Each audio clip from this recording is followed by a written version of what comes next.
the way things were working in this facility prior to that date was that a person who was on assistance actually would receive $535 a month for the apartment and $200 for personal expenses. So it was the same amount that these folks qualified for in the recovery house, these 6 residents. And the situation today is that the same person will receive $223 for room at the facility and $200 in expenses. And this drop of $300 is over $300 is affecting this facility tremendously.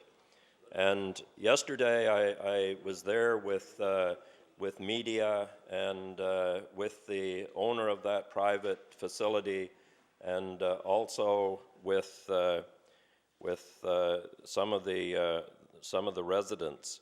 So my question in relationship to this is, how did this come about, and why did a program that was working change on that date?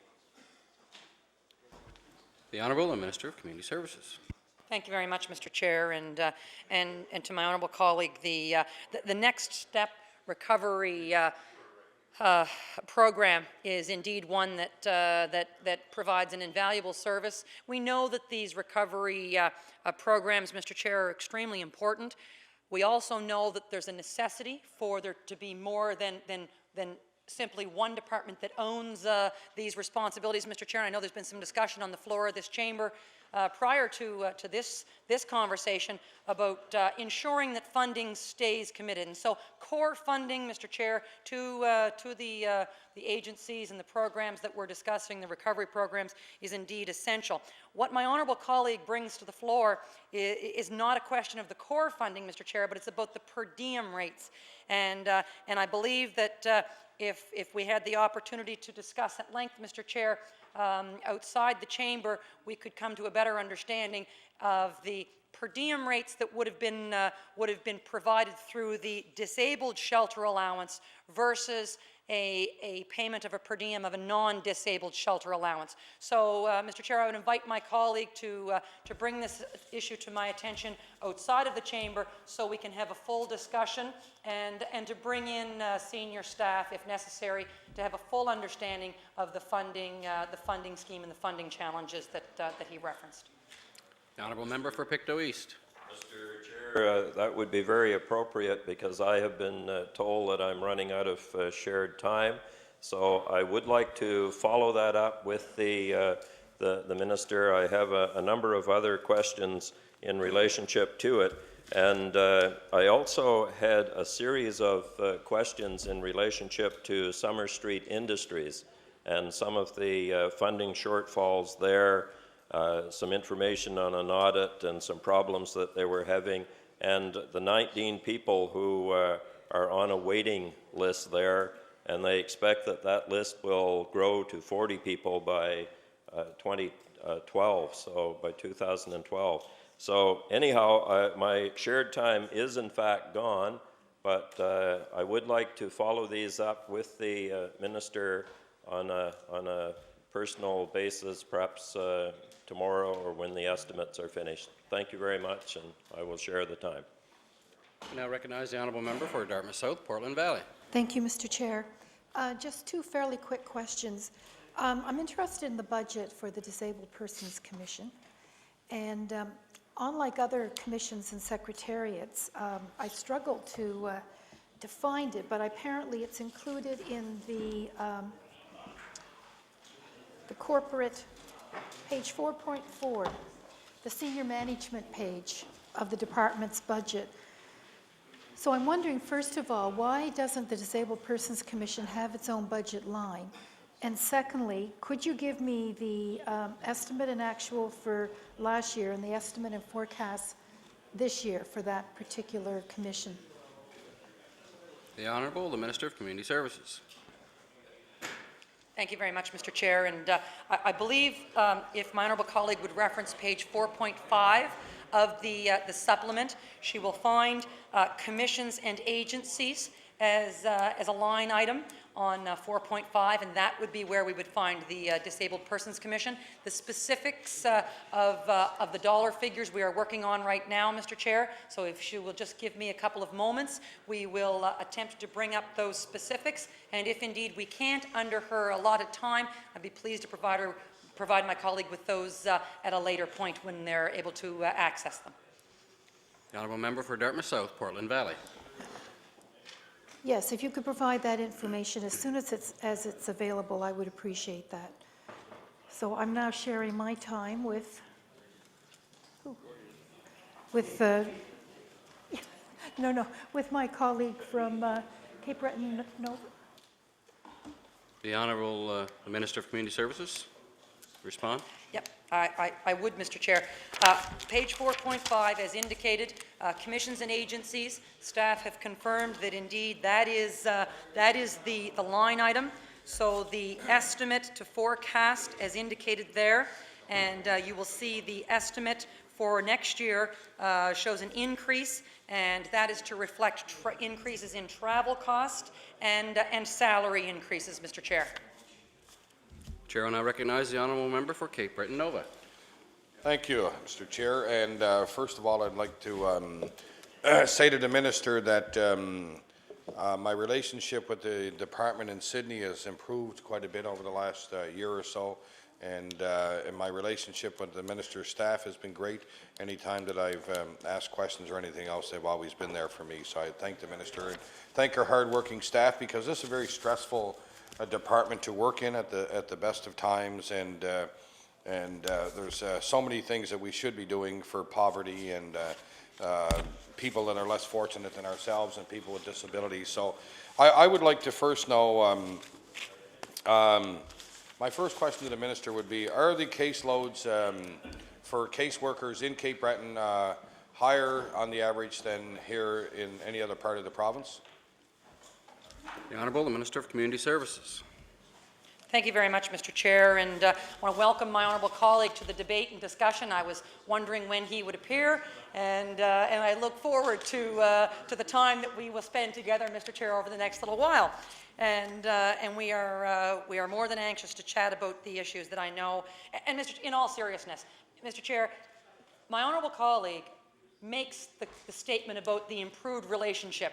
Well, I need to turn that compliment back to my honourable colleague, for it's through the cooperative nature that we work together that we can truly go beyond the political boundaries, Mr. Chair, if you will, and truly seek resolution to some of the challenges that we face. And I know that for my honourable colleague, that goodwill that he extends to my staff and to my staff and to the staff of the department, and I know the staff in the Sydney office, is much appreciated. And they certainly will hear this and will know that that statement's been made, and so I thank him for that statement. Now, Mr. Chair, the exact caseload across the total caseload across the province, Mr. Chair, as we've indicated before, is on the decline, Mr. Chair, and we appreciate that that is because of a sound economic situation in the province, Mr. Chair.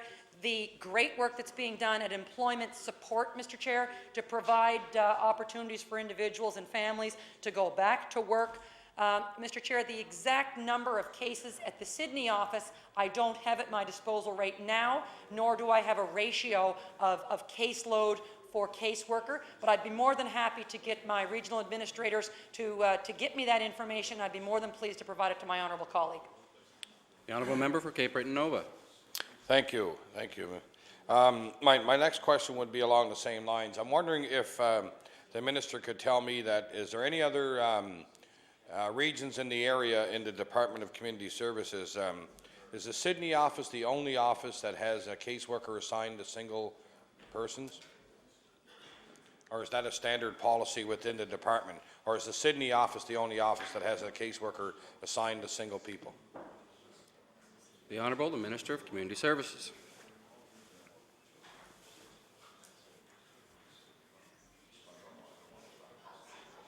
Okay. Thank you very much, Mr. Chair.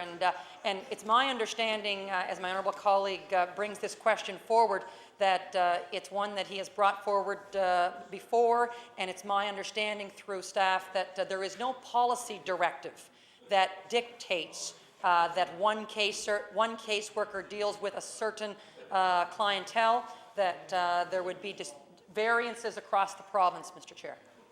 The Honourable Member for Cape Breton Nova.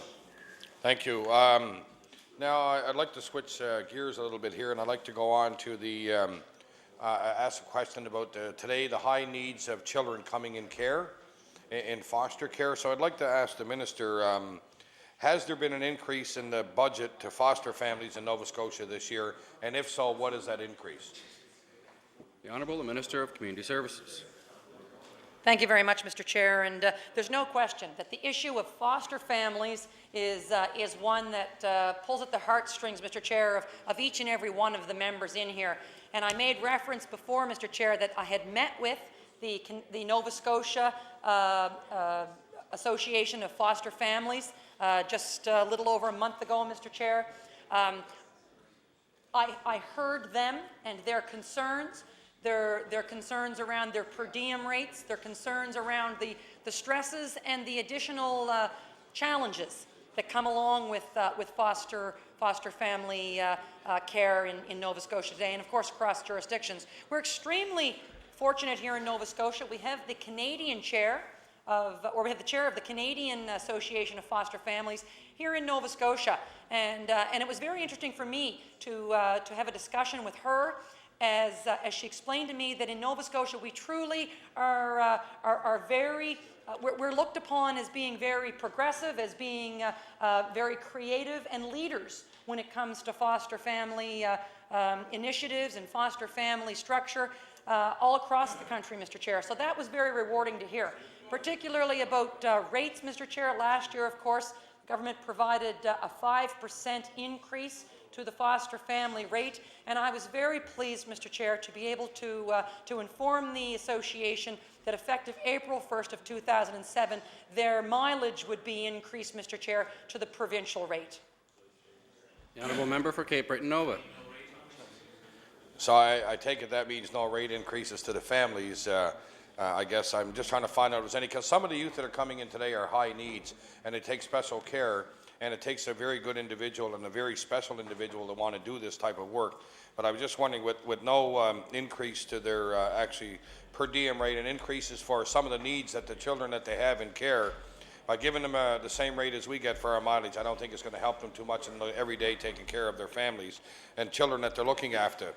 So what I'm going to ask next, I guess, is going to be about senior citizens in Cape Breton. I think the stat is out there that not just senior citizens, but people in Cape Breton pay almost 60% of their budget.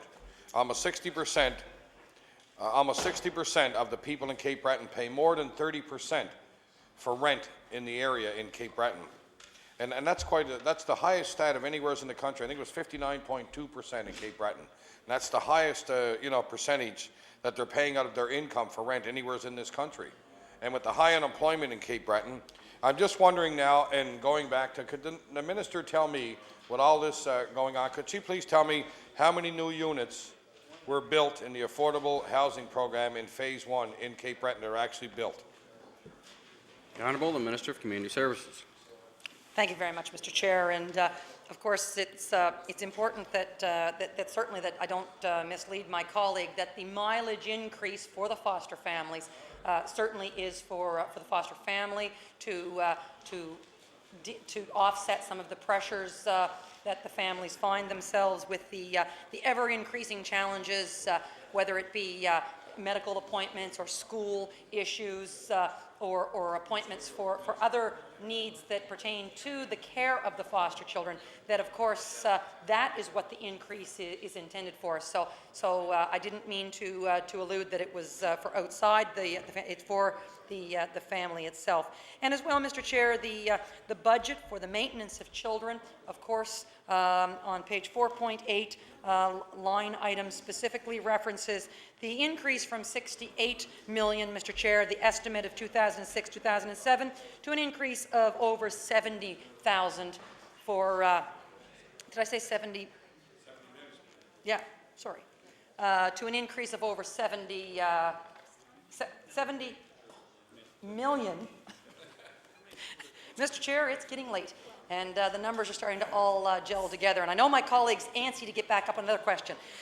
Now, Mr. Chair, I know my colleague would like to know about the housing in Cape Breton, Mr. Chair. And as I have shared with my colleague before, under Phase 1 of the housing commitment of this government, and all of those dollars have been committed and moved out the door, Mr. Chair. Of those, the new rental component for the Cape Breton region is 30. The rental preservation is 104. The home preservation, of course, 65. And the rent supplement for students was allocated at 3, for the total for Cape Breton to be 202. Now, my honourable colleague knows that there are specific locations associated with that, and I'd be pleased to get into that with him if he would like, or I can provide him with those lists after the fact, Mr. Chair. But my colleague also knows that there are challenges, Mr. Chair, to getting those housing projects up and running.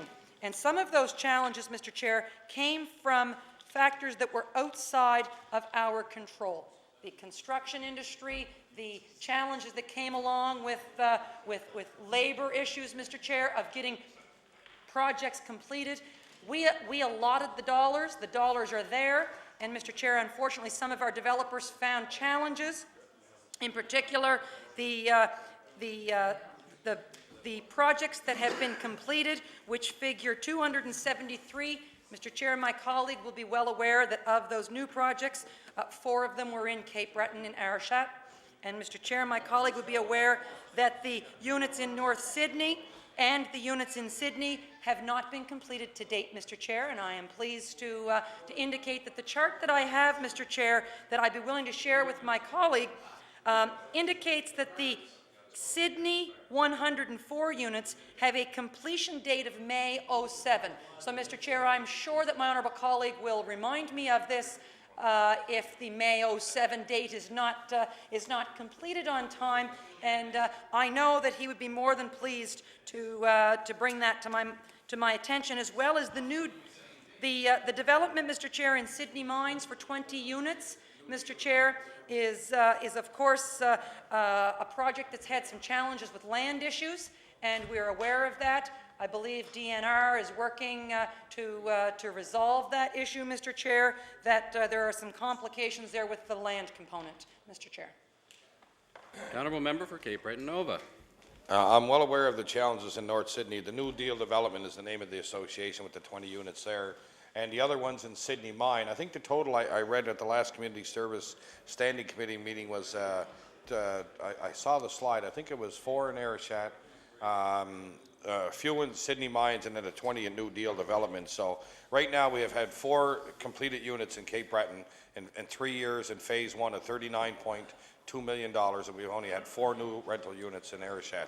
So I guess that would help. My colleague from Arichat would be quite pleased with that, getting 4 out of anywhere in Cape Breton. So now I'll switch my head into another area of people with disabilities. My focus would be on like the program freeze that's gone out for adult service centers in the province of Nova Scotia. 14 years of program freeze. It's been frozen, I think, since 1992, specifically Horizon Achievement Centers. And now we saw a story recently in the news that a lady was looking to keep her child who was mentally challenged and has a disability in school to the age of 21. And I'm just wondering, because and now we have more and more of these children that are graduating from school at age 21. I think the waiting list at Horizon Achievement Center is anywhere from 2 to 4 years. And that's a work activity program. It's the same what they'd have here at Prescott Group in Halifax.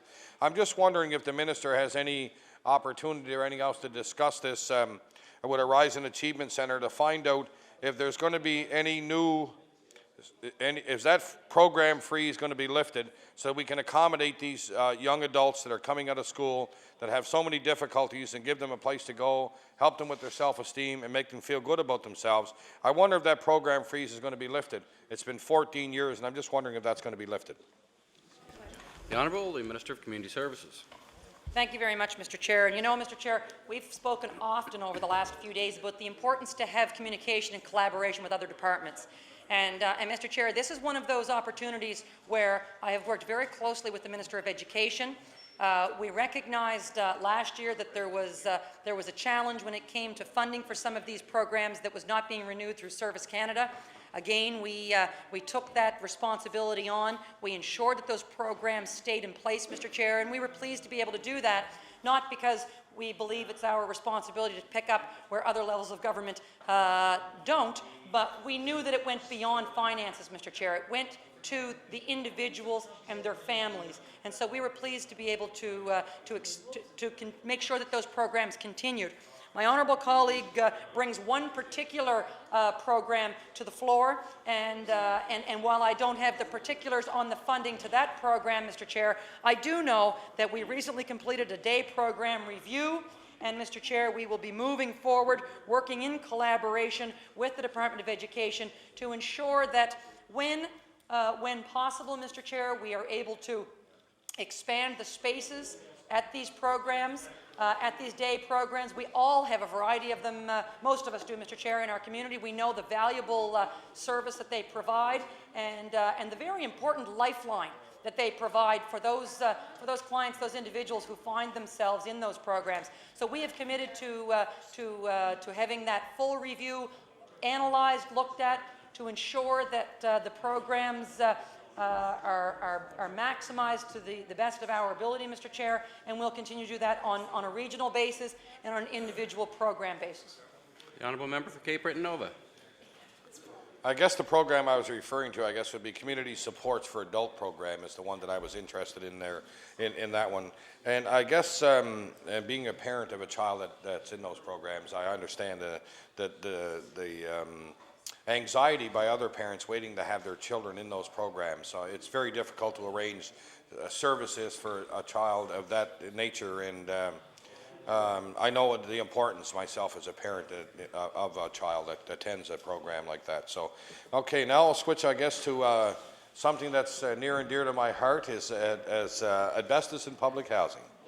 And what I'd like to ask the Minister is if the department is going to release the internal report done by David Ryan and Cyril LeBlanc, or the report that's at the Department of the Environment that was done on the asbestos. I wonder when the House can expect to have those reports tabled here. The Honourable, the Minister of Community Services. Thank you very much, Mr. Chair. And again, the entire issue around the asbestos in the housing, in the public housing buildings in Cape Breton is one that we take extremely seriously, Mr. Chair. And I have, on numerous occasions, Mr. Chair, stood in my place. I have presented reports from the internationally renowned Pinch and LeBlanc, who have performed investigation and have prepared report that government was then able to look at, Mr. Chair, and to make our recommendations based on. We accepted the recommendations from Pinch and LeBlanc in our asbestos management plan for move forward. Mr. Chair, we know that there have been challenges within the departments to ensure that everything, Mr. Chair, that is done so with the safety and the health of our clientele, Mr. Chair, at the forefront.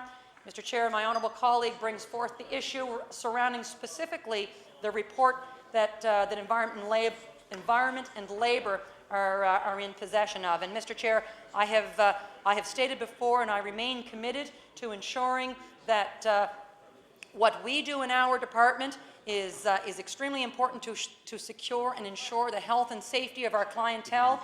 and to respect, Mr. Chair, the reputation and the ethic of our staff, Mr. Chair. The Department of Environment and Labour are conducting their own investigation, Mr. Chair, and I would encourage the Minister of Environment and Labour to ensure that his staff complete their investigation and do their due diligence in the same manner that we did, Mr. Chair, and get that report available so my honourable colleague and all members could have a look at their findings, Mr. Chair. The honourable member for Cape Breton Nova. Thank you, Mr. Chair. And the reason I ask that is because nobody's ever been held accountable for that report sitting on somebody's desk for 6 months, and construction still going on. So nobody's ever been held accountable. And the Minister of Department of Environment and Labour did tell me that you cannot release that report because there may be charges pending. But nobody's ever been held accountable. So I'd like to see us as legislatures hold somebody accountable for that procedure and what was happened when they were exposed. Also, I would like to, my final question before I turn my time over to my colleague here from Dartmouth, I would like to ask the Minister, since April the 1st of 2006, when this story broke,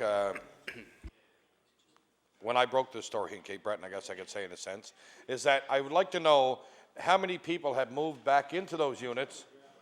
And I do know, I'm asking a question I know the answer to, I guess, but I want to know when can we start to see those units that have been so well taken care of by LeBlanc, Pinch LeBlanc, that international firm of great integrity, when we can have people moving back into those duct-taped units. The Honourable the Minister of Community Services. Thank you very much, Mr. Chair. And as my honourable colleague is well aware, we recognized that we had units in the Cape Breton region, Mr. Chair, that we weren't getting a fast enough turnover on, Mr. Chair. We allocated additional resources this past winter to perform a winter works program so that we were able to expedite the refurbishment of some of the housing units that we had in Cape Breton, Mr. Chair, and we were able to successfully refurbish 247 vacant public housing units, Mr. Chair. It was 54 more than the 193 that we had planned to do. So we were pleased that we were able to do that with existing staff and extra staff that we had hired on. All of the refurbished units have been filled with low-income families and seniors, Mr. Chair, and specifically to the two facilities that my honourable colleague mentions. I do not have a specific list here as to which ones were refurbished and which ones were not on that list, but I can get that for him as soon as staff can prepare it, Mr. Chair. The Honourable Member for Cape Breton Nova. Are you all right? We'll pass our time to the Honourable Member for Dartmouth East. Thank you. Thank you, Mr. Chair. I don't have a whole lot of time this afternoon, but I would like to thank the Honourable Minister for any answers that she may be able to give me. I would like to start by just saying that having looked through the budget documents and more or less listening to the budget speech, I know there were a couple of NDP commitments in there that came through the budget, and a couple of them were the home repair program grant increase, which I think it may be your department, the caregiver support allowance, and elevators. A couple of things that I didn't see in there was more interest-free loans for energy efficiency improvement in homes, and I was looking for a decrease in pharmacare co-pays. Seems to be a big issue in my riding, and I actually had tabled a petition in here done by one of my constituents where I think he collected over 800 signatures, and what they're really looking for is the co-pay to go down, and they feel that even the premiums, you know, for two people, $800 is a lot of money coming out of the pockets of some of my seniors that are on really strict fixed incomes. Mr. Chair, I would like to just go over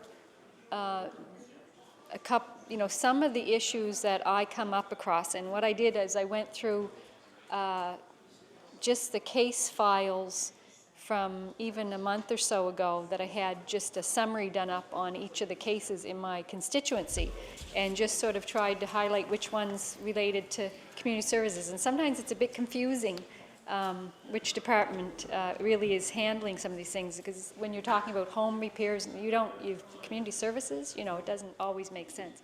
But I do have constituents that have contacted me about home care services, and then of course the issue of just the feeling that the amount of money people on community services is not enough to really survive on that issue. Affordable housing, housing repairs in general, and how do those get paid for, and what can we do to help people that are either on, you know, low-income working families or people that are on community services and trying to get off or have gotten off. And I know there's all those periods of time where there's community services tries to extend the coverage sometimes for, it could be medical health benefits while someone does find a job. I always have a couple of people every once in a while that have termination, you know, notices given, or the threat that CS is going to terminate them. Seems to be something that happens in my office. Dental coverage is an issue. I've had a constituent recently that had some work done at Dalhousie Dental School, but he desperately is in need of some dentures, and he just doesn't have the finances to do that himself. So I really have such a short amount of time that, you know, I just really want you to hear some of the concerns that come out in mine.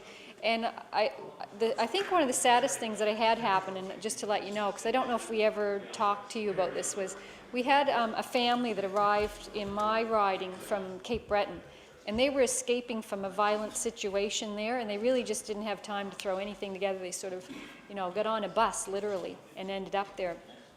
And the churches and some community groups were helping them out, putting them up in a hotel, motel, and this sort of thing. And they literally end up in my office in the morning when I was still at home, and my CA actually, they hadn't eaten for 2 days, the parents.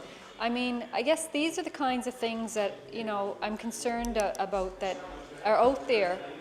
And, you know, I know your department tries to do a lot, and you've been very good to my office as far as trying to help people, and the people that work for your department are great people, I have to say. But, you know, when somebody shows up at my doorstep and my CA gives them $10 out of her pocket because I'm not there, so that they can go and get, you know, it's heartbreaking.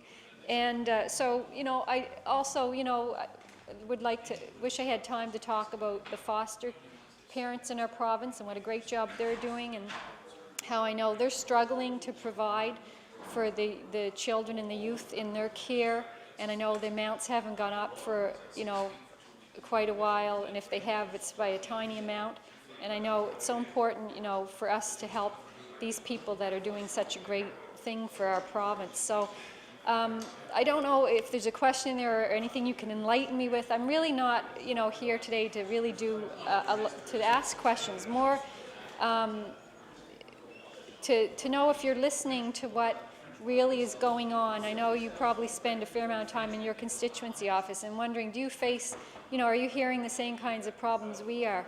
And, you know, you get elected as an MLA and there's not really any training for this job, and you tend to be a jack of all trades in your office where people are coming in really with a lot of issues and problems. And so I just want you to know that that's what's going on in Dartmouth East still. And hopefully, you know, we'll see things improve as time goes by. But I just want you to know that's what's going on. Thank you. The Honourable, the Minister of Community Services has about 30 seconds to reply. Thank you very much, Mr. Chair. And to my honourable colleague from Dartmouth East, I want to say first and foremost that I know she cares passionately about her constituents. We've had many discussions, Mr. Chair, off and on about particular cases, and I know that she wears them heavy on her heart. And I want to say that publicly and acknowledge the work that she and obviously her constituency assistant do as well.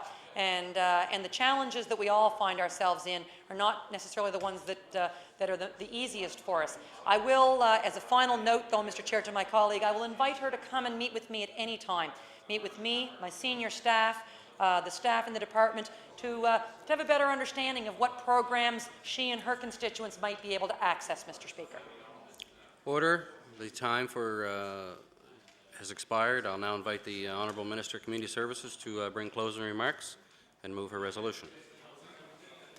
Well, thank you very much, Mr. Chair. And first and foremost, I'd like to acknowledge the fine work done here by my staff over the last 3 days. They have been phenomenal and a great support for me, and I want to publicly state that. So, Mr. Chair, I am pleased that our proposed budget for the Department of Community Services is once again increasing to support the good work that is being done around the province on behalf of those who need our help the most. The committee has my commitment to provide direction to my department to deliver the programs and services laid out in this budget in the most responsible and cost-effective manner, Mr. Chair. In the year ahead, we will continue our efforts to make life better or easier for the Nova Scotians we serve. In closing debate on these estimates, Mr. Chair, I'm pleased to move Resolution E2. Thank you. Shall the resolution stand? All those in favour, please signify by saying aye. Aye. Those opposed? Motion carried. Resolution will stand. Thank you, Minister. We will now invite the Honourable Minister of Education to prepare for estimates.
Order, please.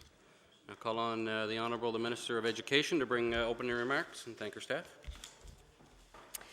Good evening, and thank you, Mr. Chair, honourable members. If I may, I would like to introduce two people who are with me here tonight to go through the estimates. My deputy, Dennis Cochran, no stranger to most people in the House, and Daryl Uden, Senior Executive Director of Corporate Services. I'm pleased to be here today to share with you the plans that our department and this government have for improving lifelong learning in Nova Scotia. The province's investment in the education of its people at all stages of their lives is at the heart of this strategy for a vibrant, prosperous, and sustainable Nova Scotia. Investments by the department will increase again this year to a total of $1.4 billion, including assistance to universities, so that we may continue to help Nova Scotians from all walks of life succeed, to succeed as learners, to succeed as workers, and to succeed as Nova Scotians. This represents a 5.4% increase overall in education funding, with no increases in taxes and no cuts to service. Nova Scotia's public school system addresses the needs of students from primary and in some cases pre-primary through to high school students. This year, government will invest an additional $34 million in Nova Scotia's public school education system. In anticipation of a discussion on per-student funding, let me say that comparing per-student funding between jurisdictions is not a good measure of the success or efficiency of a public school system. The parts of Canada with the highest per-student funding are the Yukon and the Northwest Territories. Their numbers would reflect higher energy consumption for heating, higher transportation costs for students and materials, and the lower population density. In other words, higher per student funding in another jurisdiction does not necessarily mean more money in the classroom. There are better indicators of education success and efficiency. For example, Nova Scotia's high school graduation rate is growing faster than the national average, with 5.4% in Nova Scotia versus 0.4% nationally.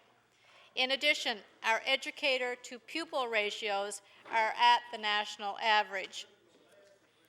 Meeting and exceeding national benchmarks is proof that we are getting value for our tax dollars. I mentioned pre-primary. We are investing $1.3 million to continue the pilot phase of this program for a third consecutive year. And we will put the resources in place to transition to a December 31st cutoff age of entry date to grade primary from the current date of October 1st. This change will take effect at the beginning of the 2008-2009 school year for registration to begin in September of 2008. The rationale for these decisions is clear. It makes Nova Scotia consistent with many other Canadian jurisdictions. It reflects the increasing mobility of society, including the large military family presence in Nova Scotia, and it gives more children an earlier start at education. We know that healthy, physically active, well-nourished students are better able to learn. That is why the province is continuing its investment in the health and well-being of our future generations by supporting physical education programming at all grade levels, and by implementing the food and nutrition policy that was introduced in the fall of 2006. In particular, we are allocating more dollars to increase the number of elementary school phys ed teachers and help schools introduce the new compulsory phys ed requirement at high school. We are also working with the Department of Health Promotion and Protection and other partners to promote physical activity beyond the instructional program. The public school system cannot solve the problem of student inactivity alone. It is a shared responsibility, but schools do have an integral role to play if we are to move our young people into healthier and more active lifestyles. With regard to funding to school boards, the province is allocating $1.8 million to 3 school boards to complete the transition to the new school board funding formula. This year, Halifax Regional, the South Shore Regional, and CSAP will benefit fully from the transition to the new formula as recommended in the Haag report. We will continue to build a strong, educated workforce in our province by investing in an expansion of the highly successful Options and Opportunities, or O2 program. This innovative program connects high school students with employers, prepares them for post-secondary education in their field, and readies them for success in the labor market. In the coming school year, O2 will expand from grade 10 to grade 11 in the 27 schools currently offering the program, and be introduced for the first time in 5 additional schools for a total of 32 schools across the province. All indications are that this program is having a tremendous positive impact on students, families, and schools. Student attendance and grades have improved, principals are reporting fewer discipline issues, and students are developing self-esteem and self-confidence. In fact, some students have described it, and I quote, life-changing. The province will also invest up to $1.3 million to further expand choices for hands-on learning in the areas of vocational and composite programming. This will give older students a greater choice in identifying the educational path that best suits their interest and their future career plans.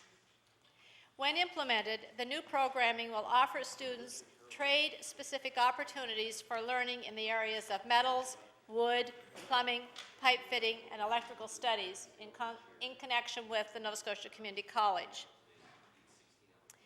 Tuition support is one of the many Learning for Life initiatives that helps provide students support. and those students with special needs. The province is allocating a total of $350,000 so that there is funding for a third year of tuition support, one of the many Learning for Life initiatives that helps support students with special needs. This program enables these students to benefit from specialized expertise that is available at a designated private school for up to 3 years. Year 1 concentrates on rebuilding self-esteem in the students. Year 2 will prepare the students for re-entry into the public school system. And those students who require additional time to complete their preparation for return to the public school system will have that opportunity now in the third year. The department has begun a review of the special education programming in Nova Scotia to ensure that special education funding is having the intended impact. The province introduced its special education policy just over 10 years ago and followed that up with the Special Education Implementation Review Committee in 2001. Now we will determine what's working and where we can improve outcomes. Our focus in that review will be on all students in the classroom. Our progress in implementing the operational recommendations of the Black Learners Advisory Committee continues. We are investing $1.6 million in that project this year. This is the final installment of a 3-year, $4.1 million commitment dedicated to enhancing the learning opportunities and outcomes for our province's African Nova Scotian student population. This year's investment also includes funds to pilot a new English 12 African Heritage Language Arts credit, and the resources to continue the implementation of the racial equity policy are also included. I have also called for a review of the implementation of the recommendations in that Black report, and we will work with other educators and CASE to assess the effectiveness of our efforts. In September, high school students across Nova Scotia will have the opportunity of studying for their International Baccalaureate, one of the world's most respected pre-university high school diploma programs. The province, in conjunction with school boards, has invested to make Nova Scotia one of the leading jurisdictions in the world in terms of commitment to the International Baccalaureate program. A rigorous certification process by schools was undertaken this year in preparation for offering the program, and we anticipate that 10 schools will be ready to offer the program starting this September. To that end, we have invested an additional $337,000 to cover the cost of offering the program in those participating high schools. This September, we expect that more than 375 grade 11 students will begin the IB diploma program, with the first diploma students graduating in 2009. No other province or state has launched the IB diploma program in so many schools at one time. The IB program will be a huge benefit to ambitious students who are looking for a challenge. This is an internationally recognized program that will encourage students to be active learners, well-rounded individuals, and engaged world citizens. And IB graduates are highly sought after by universities eager for students who have met an international standard of excellence. Speaking of excellence, the department continues with its implementation of the Positive Effective Behavior Supports Program, known as PEBS. By the end of the 2006-2007 school year, we will have in-serviced 75% of the public schools in Nova Scotia, and the results have been impressive.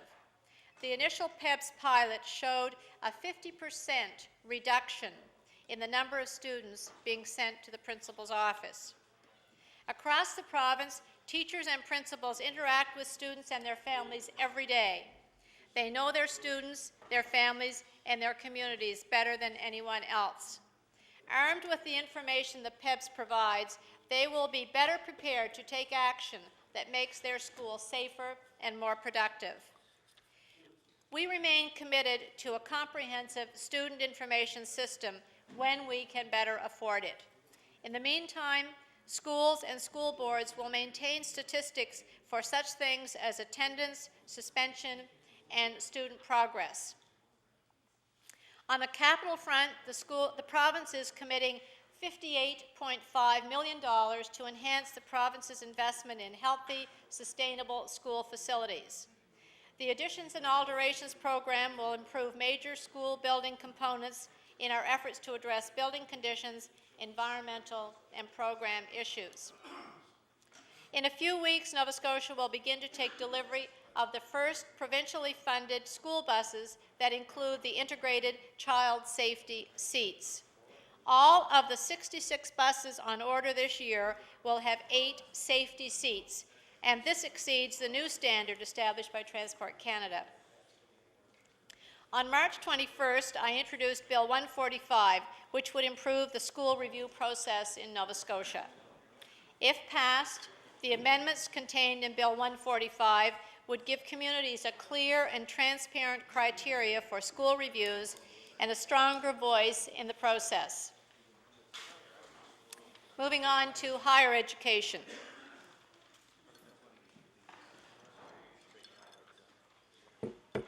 We are increasing our university funding by $22.9 million, up 10%, to ensure that more Nova Scotians can enjoy the benefits of higher learning.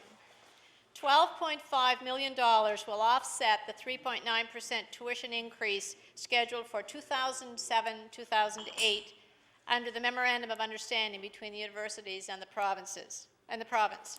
This will freeze tuition at September 2006 levels. An additional $11.6 million will be used to reduce tuition levels for approximately 500 for Nova Scotia students attending Nova Scotia universities. This continues our efforts to honor our government's commitment to bring Nova Scotia tuition rates in line with the national average by the 2010-2011 school year. The province is further investing to help students access affordable student loans to help finance their university education. As a result of reduced parental contribution requirements and the changes to the formulas used to calculate student loan eligibility, the province anticipates that it will issue over $2 million more in student loans this year. At the same time, the province will introduce a new repayment assistance program that will help graduates who are having difficulty repaying their loans reduce their expected payments to a more manageable level. And in addition, Nova Scotia is introducing a new multi-year needs-based grant program in 2007-2008 to help students from low-income families to fund their second, third, fourth, or fifth years of study. Another key aspect of Nova Scotia's lifelong education system is the emphasis on ensuring that this province has the skilled workforce it needs to grow its economy. To that end, we are investing $4.8 million to continue the Nova Scotia Community College's multi-year development plan. This year's investment will result in an additional 591 student seats across Nova Scotia, with a particular focus in the areas of skilled trades and information technology training.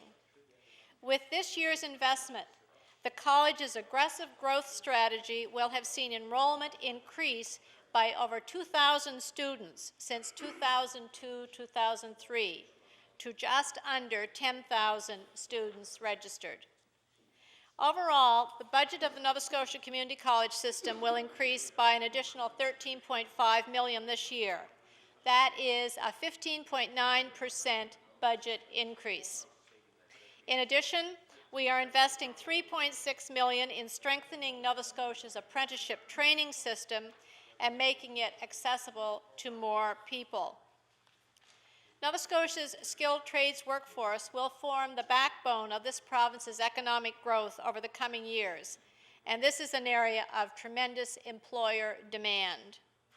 $2 million will be used to establish an apprenticeship scholarship trust fund, with the proceeds used to assist third and fourth year apprentices to complete their training and gain their skilled trade certification. $1.6 million will be used to enhance the apprenticeship system and workplace-based training initiatives. As I mentioned earlier, the province, along with our Council of the Federation Partners, will continue to lobby Ottawa to step up to the plate and invest more of their dollars in higher education in Nova Scotia and in Canada. Public library system in Nova Scotia, which has 9 library boards and 77 public sites, will have a continuation of the funding. The funding from last year will be maintained between $10 and $11 million. Our provincial librarian has recently concluded province-wide consultations that led to the development of a strategic plan that will help Nova Scotia libraries adapt to the changing demands of its clients in the 21st century. In closing, I would like to thank my critics and other educators in the House from both parties who I know share my passion for students and for education in this province. I look forward to your questions. I look forward to continue working with you in the best interest of our students. Thank you. The Chair will now recognize the honourable member for Timberlea Prospect to begin debate. Thank you, Mr. Chair. Could you confirm for me when the estimates are over this evening? 719. 719. You know, I could begin by saying that Paul Harvey line from that radio days from the past, if you ever listened to Paul Harvey, where he gives half the broadcast and now he comes back and now the rest of the story. And that glib sort of sarcastic way is not the way I want to begin this exchange, but you know, the kids are in the street, the president of the Nova Scotia Teacher Union is angry, we have Mr. Paysant, who is Elliot Paysant, who is putting out press releases. NS, Nova Scotia School Board Association, disappointed with public school funding. We're going to get a different slant on things here, if that's the correct word. But before I begin, I would like to compliment the researcher for the NDP. Young Lorraine Glendenning from Ireland arrived here and firmly gave me on many occasions a prepared text.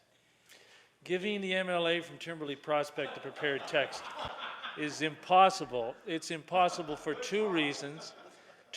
One reason, the deputy minister knows I can read, although I was a football player.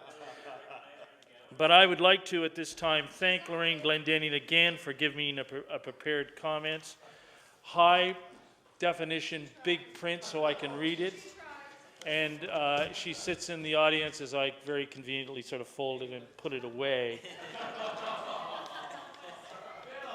I want to bring some matters to the minister's attention because I don't quite see it that way when it comes to public school education. You know, I think it's gone from disappointment to frustration to anger. I think it comes down to anger, particularly when the teachers that I hear from say they don't know all the line items, they don't know the budget process, but they have lost faith in the fact that curriculum change after curriculum change comes forward, but where's the dollars to follow it? We read about the Hogg report, deals nothing with transportation, the key issue in the whole report. The Hogg report doesn't deal with the issue of transportation. We look at the Special Education Implementation Review Committee, 10 long years, and we're still playing catch-up. We can look at one particular issue after another, but I want the minister to know that when I see the Nova Scotia School Board Association agreeing with the president of the Nova Scotia Teachers Union, I think we have a concern about this budget. When I particularly look at what Mary Lou Donnelly, and yes, Mary Lou Donnelly at one time was the well-acknowledged vice principal of Sir John A. Macdonald, Ms. Donnelly says it's a terribly disappointing budget. This is in the March 24th edition of the Daily News. One of the biggest disappointments, she said, is no further reduction in class sizes. The previous Conservative government promised to cap grade 4 classes in 2007 and 8, but that wasn't part of the budget yesterday. We're just supposed to forget that? I mean, I remember, and the predecessor, or one of the predecessors of this minister, I remember Jane Purvis, when she was the Minister of Education, going into an elementary school in her riding at the time of Halifax Citadel, which is now an NDP seat for some of the very promises that haven't been fulfilled. I remember Ms. Purvis so proudly announcing the CAP program. That makes common sense. It makes common sense. It's something that teachers and parents can get their head around. The CAP program and how it was to proceed. And then the previous minister, if I have it out of sequence here, I apologize, but the member from Truro Bible Hill, the continuation of the CAP program. But now the CAP program, like a hot potato, it's been dropped. No word of it. Now that's a disappointment. That causes frustration, and that causes anger among parents. If it was to proceed in an orderly fashion, and elementary school children would have the opportunity so that by the time they were in grade 6, there would be a CAP program. I see the minister does say, but, and I'm excused, I won't use her name, the MLA from Colchester North told the Daily News last September she wanted to cap classes at 25 for students up to grade 6.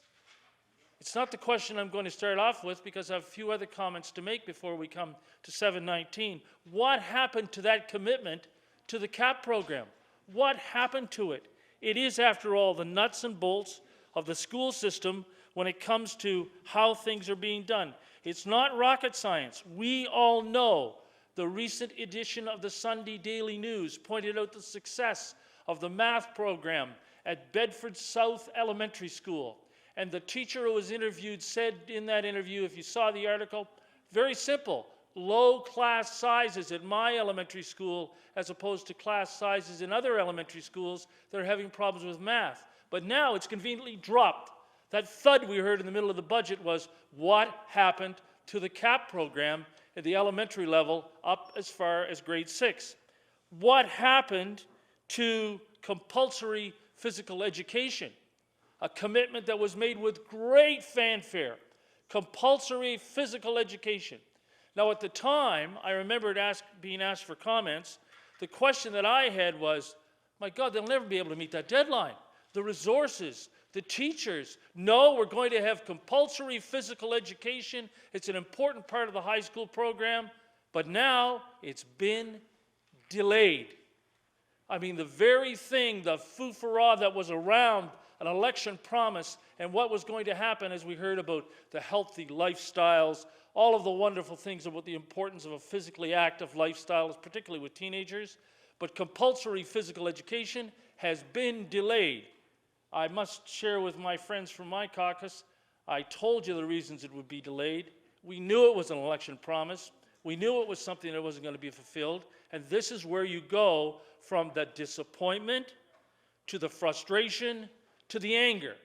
You know, you can play politics with pavement. You can play politics with asphalt, with bridges. It's dangerous, but it's a Nova Scotia tradition.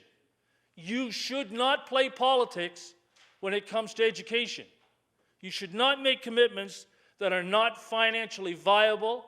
And I know some members opposite say, well, here's a member for the NDP talking about financially viable. The number one thing that's always brought up when the NDP announces it, what's it going to cost?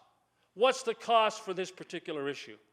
Here's an example of where we have played politics with the education of children in our school system.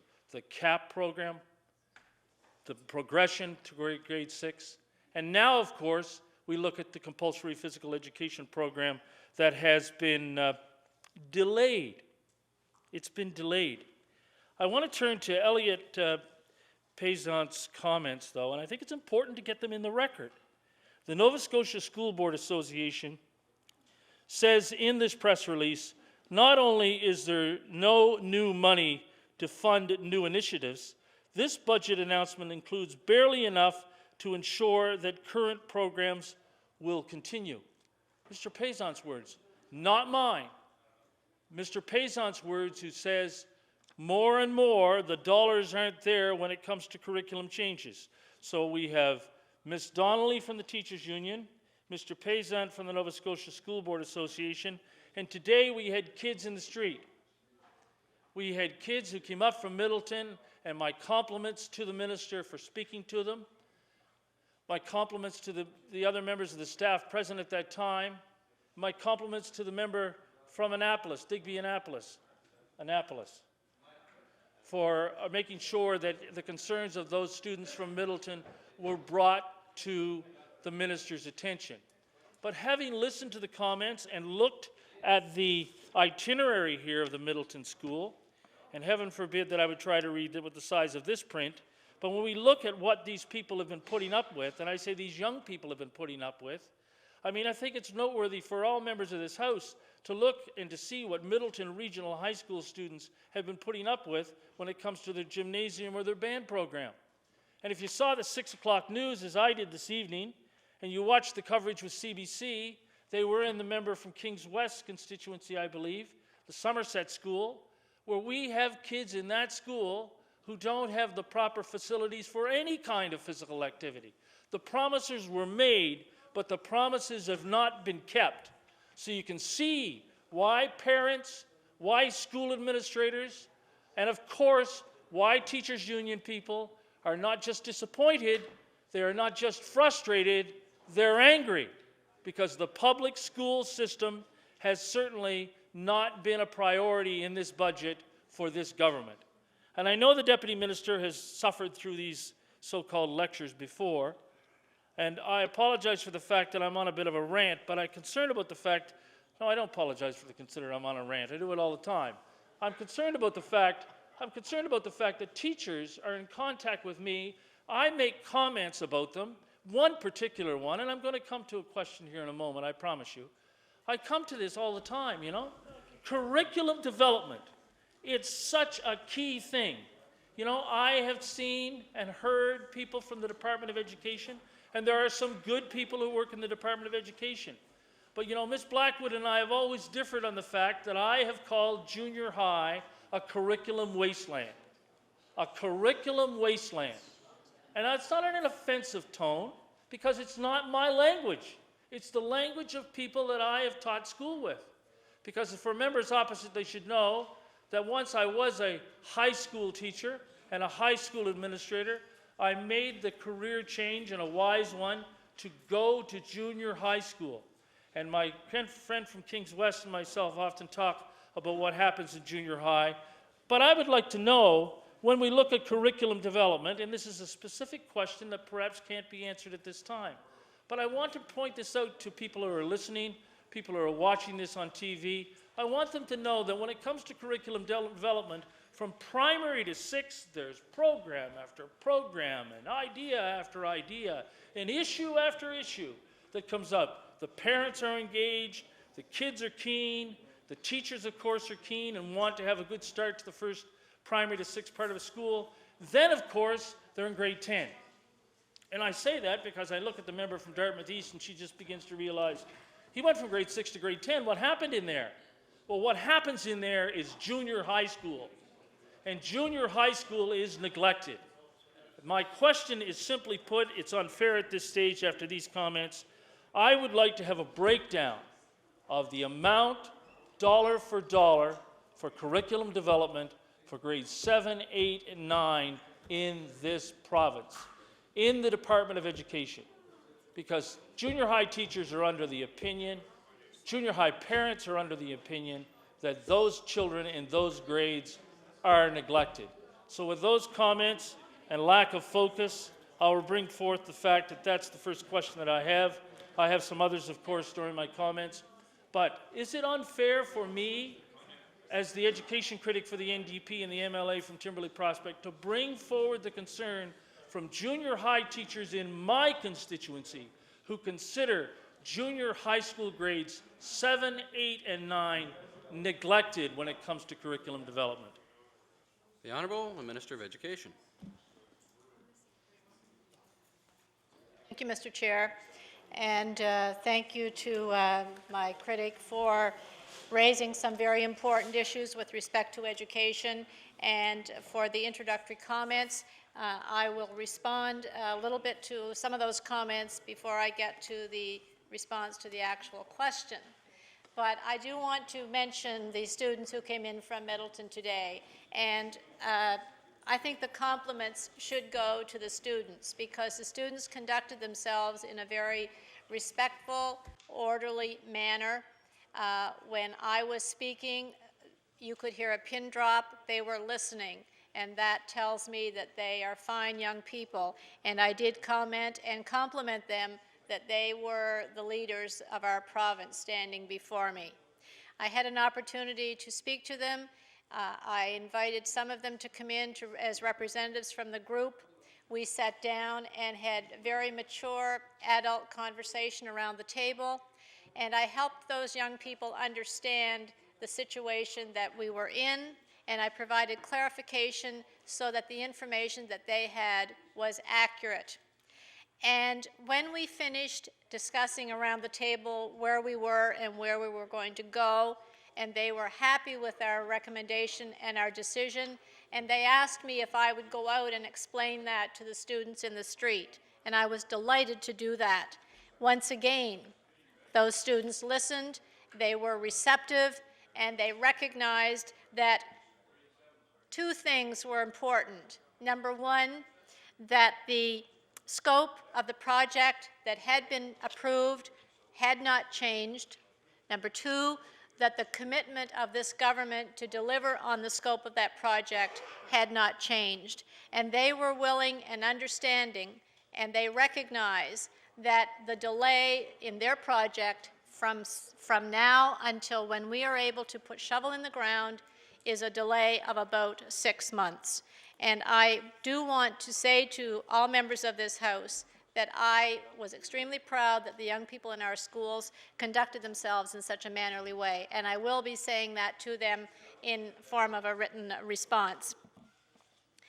I also want to mention something about the phys ed, because I think it's important to note that the commitment of the province to have the mandatory phys ed course at senior high school has not changed. We have made the decision that the physical education compulsory program will become part of the current phys ed PAL compulsory program. It will be enhanced. It will become specific to physical education. It will be one of the 13 required courses out of the 18. There will be no additional requirement, but the focus of that particular program will take on the new physical education strands that we want it to. And it certainly is much easier, and we were certainly considering the implementation of that when we made the decision. We recognize that adding additional credits to the expectations for students is increasing the demands that we have on them. We also recognize that an additional physical education course that requires class time, gymnasium time, and so on would be a drain and a strain on some of our facilities. And so we believe that by using the already allocated PAL part of their schedule relieves both of those pressures. And many students in many of our schools will be able to begin that program in September. If I could go to the question from the member opposite, the question about, I think he calls it, if I could quote him, the wasteland, that being grades 7, 8, and 9. And from his experience as a well-respected educator, I'm sure he has lots of information, experience, and background in junior high school programming. And certainly we can acknowledge that there have been a number of initiatives and a number of commitments and a number of dollars put into our elementary and to our secondary, but I certainly would want to share with the member opposite some of the resources and textbooks that we have put in place at the junior high. And his request for line-by-line costs is something that I will have staff prepare, and I will be glad to share that with him. But we have certainly provided for supports for our junior high students with respect to health PDR in grades 7 and 8, math grades 7 and 9 with this upcoming year, science 7, 8, and 9, social studies 7 and 8, and these are textbooks, one per student, so that those students in those classes will have a resource at their fingertips to use as they move through each of those subjects. In 07, 08, we will be piloting the Food and Nutrition 8, which is a new program at junior high, and we will be working on music for 0708, visual arts, and technology. I would hope that the member would recognize these as our efforts to make sure that those students in those grades and at a very critical time in their education and in their social life, they are not being neglected, but they are certainly a priority for us. We have leadership teams at every board that are working with the supports and resources for those students, and we have mentors in literacy and math, which are there to help make sure that our teachers are able to understand and deliver the curriculum as it best meets the needs of those students. And as I said, I will prepare, or have staff prepare for the member, line by line, of the costs for those initiatives. The honourable member for Temberley Prospect. Thank you, and I do appreciate the response to a couple of matters I brought up. I received and I'll provide a copy of this, I received a letter from January 29th to my constituency office from Mr. Cochrane. I attended a Human Resources Committee meeting on September 19th, at which time we were dealing with teachers teaching out of their subject area.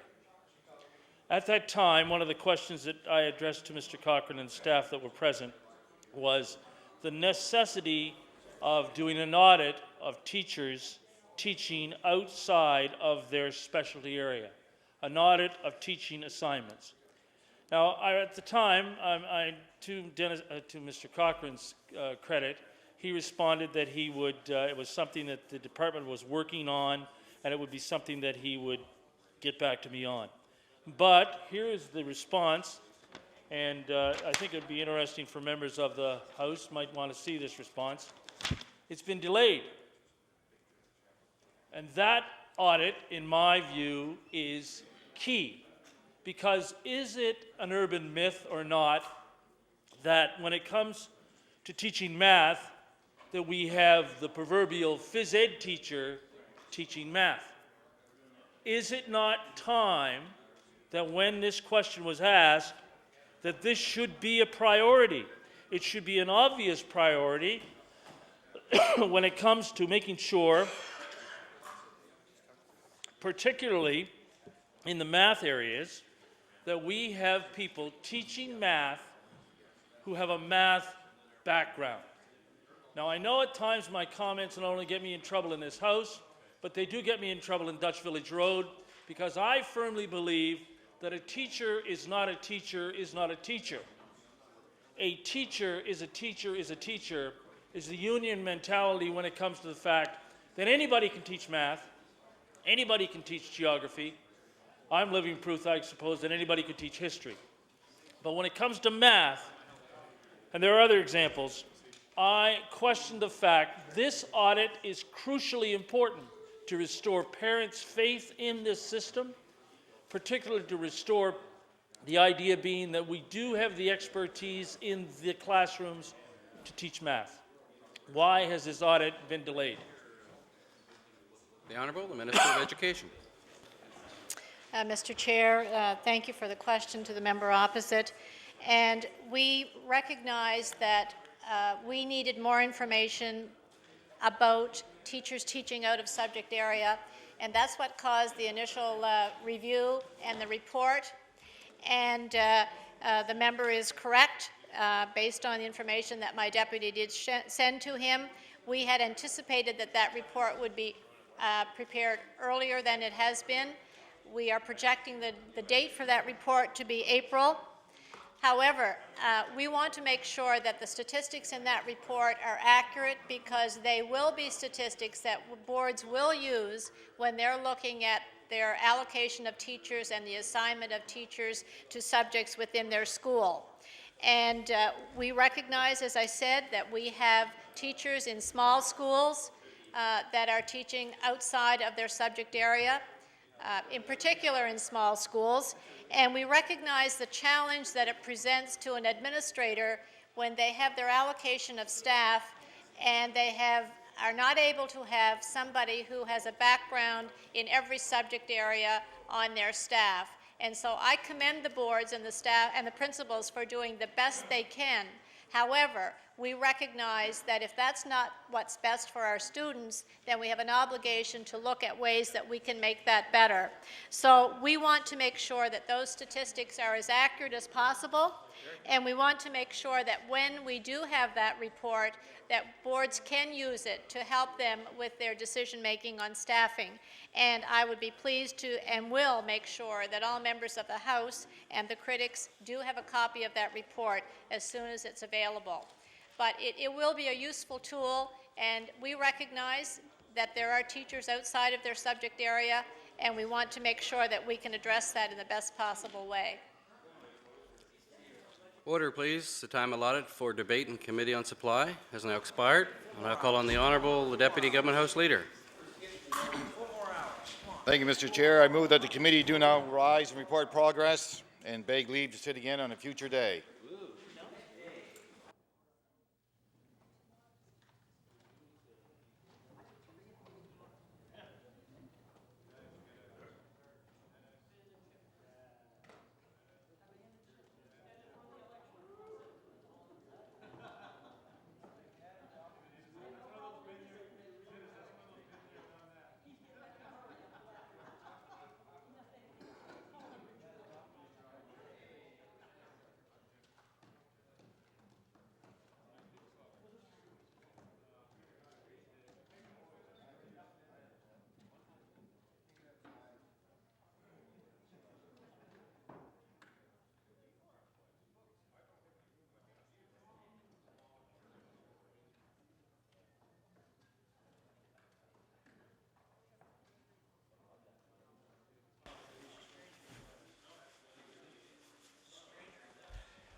The chairman reports. The committee has met, made progress, and begs leave to sit again. The Honourable Deputy Government House Leader on Government Business. Thank you, Mr. Chair. Mr. Chair, I would like to call public bills for second reading. Public bills for second reading. Mr. Speaker, I'd like to call Bill 158, Financial Measures Act. Bill number 158, the Financial Measures Act. The Honourable Minister of Service, Nova Scotia and Municipal Relations. Thank you, Mr. Speaker, and on behalf of my colleague, the Minister of Finance, it's my pleasure to rise and speak briefly on this year's Financial Measures Bill. The Financial Measures Act gives us the authority to move forward with our budget plan. It contains a number of tax initiatives to make Nova Scotia more competitive and to encourage business investment. It also puts revenue measures in place to help fund the programs and services that Nova Scotians rely on. As Finance Minister stated last week, Mr. Speaker, this year's budget is responsible and disciplined. We have been able to bring forth a balanced budget without raising personal income taxes or cutting programs. We believe that the measures in this legislation will make a difference to families, businesses, and communities across our province. Mr. Speaker, the Financial Measures Act has amendments to 21 laws. Amendments to the Income Tax Act will allow us to move forward with the tax breaks for recent post-secondary graduates and for volunteer firefighters. Mr. Speaker, the doubling of the graduate tax credit will encourage our university and college graduates to remain in Nova Scotia, to work here after graduation, and help us keep our talent at home. And the volunteer firefighters tax credit recognizes the important role this group of volunteers play in rural communities.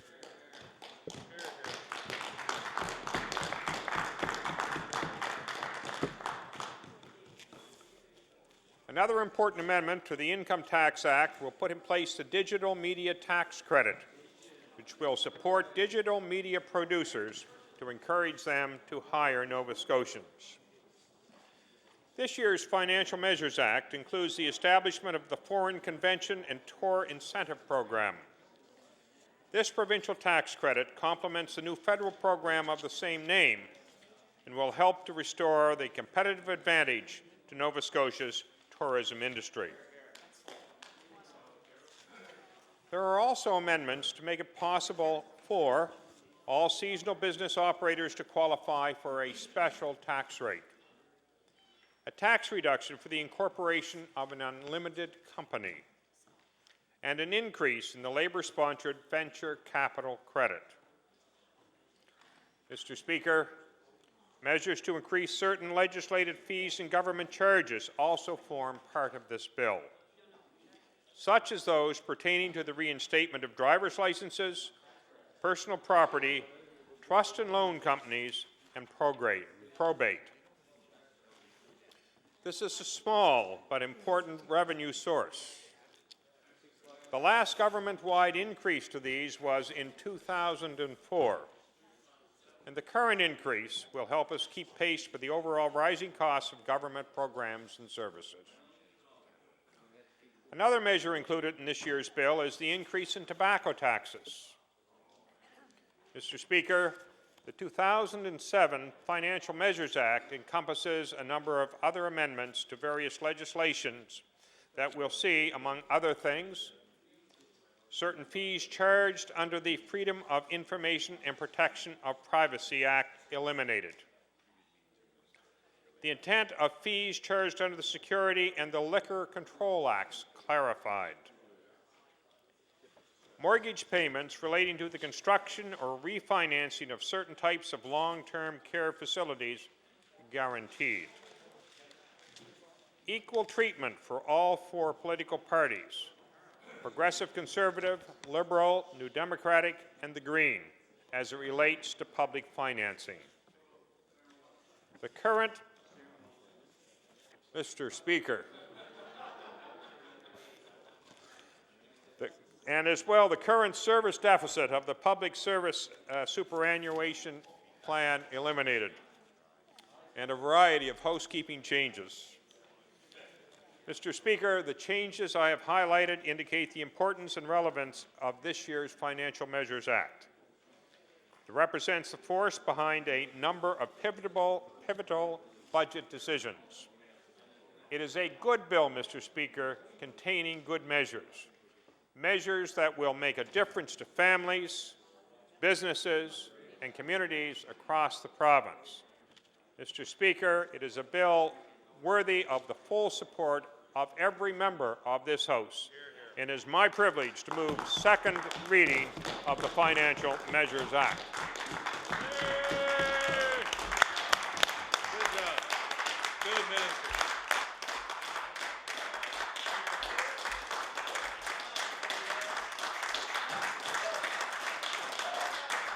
The Honourable Leader of the Official Opposition.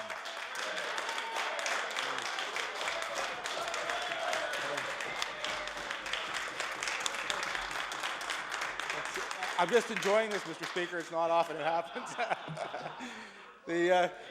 I must commend the minister who offered the comments on with respect to Financial Measures Act. I noticed he did it without actually cracking a smile.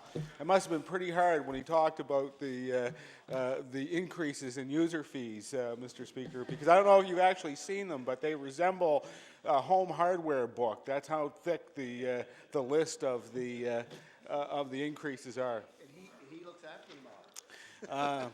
Mr. Speaker, I rise this evening to address the Financial Measures Act and to address this House on what is, in every budget session, the most critical piece of legislation that the government presents. I've chosen my words very carefully in this regard because it is the government's legislation and it seeks to implement the government's budget. It is, in its essence, the framework for the work that the government is about to do in the balance of this calendar year and in the first quarter of the next year, Mr. Speaker. And I want to be clear, this is the Conservative government's legislation, just as the budget is theirs. It is not the opposition's legislation. It is not a product of consultation. Now, Mr. Speaker, that is not to say that the Minister of Finance did not meet with us in advance. He did, and I want to commend him for this. But, Mr. Speaker, it is the government's legislation. And this is also not to say, Mr. Speaker, that the budget does not include NDP ideas. In the last election, the government ran on a platform built almost entirely of NDP ideas. So, of course, my colleagues and my fellow Democrats across Nova Scotia see the initiatives in this budget, that we advanced as part of our better deal for today's families. People expect cooperation from the parties in a minority legislature. The people will be glad there are NDP ideas like the tuition freeze, needs-based grants for students in this budget. However, Mr. Speaker, with regards to consultation, the playing field in these matters is never even. The opposition parties do not have access to the financial projections for the coming year, nor do we know the cost increases that are due in each department.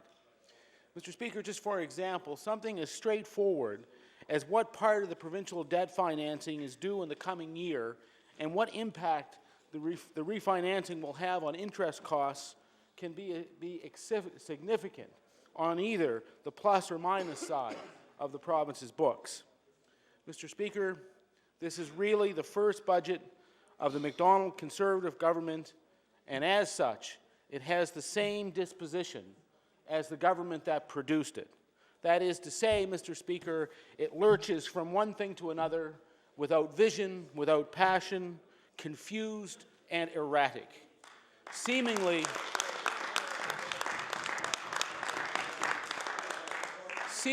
Mr. Speaker, based on slogans without substance. Now, perhaps, Mr. Speaker, you think I'm being harsh. And if I am, it is because if I am, Mr. Speaker, it is because it makes the decision that we in the opposition must make that much more difficult. In the past 3 years, we have supported the budgets of the government. And I am sure, Mr. Speaker, that this must be a record, to have the official opposition of the province vote with the government on its budget for 3 consecutive years. This is not an easy thing for an opposition party to do in a parliamentary democracy. It is our job to hold the government accountable and to offer alternatives. But we managed, and I believe that we were able, over that time, to do so without sacrificing our independence. Mr. Speaker, the independence of our position in opposition, and further and most importantly, to act in the best interests of the people of the province. It was not without its consequences. On almost every issue, we would hear from our detractors, "But you voted for the budget." And in fact, Mr. Speaker, during the last election, we heard from the Premier himself when he said to us, "If things were so bad, then why did you vote for every budget?" This is all to say, Mr. Speaker, I think that we have established a track record on the budget that is without reproach, doing always what we thought was best for the province and the people of this province as we saw it from our benches.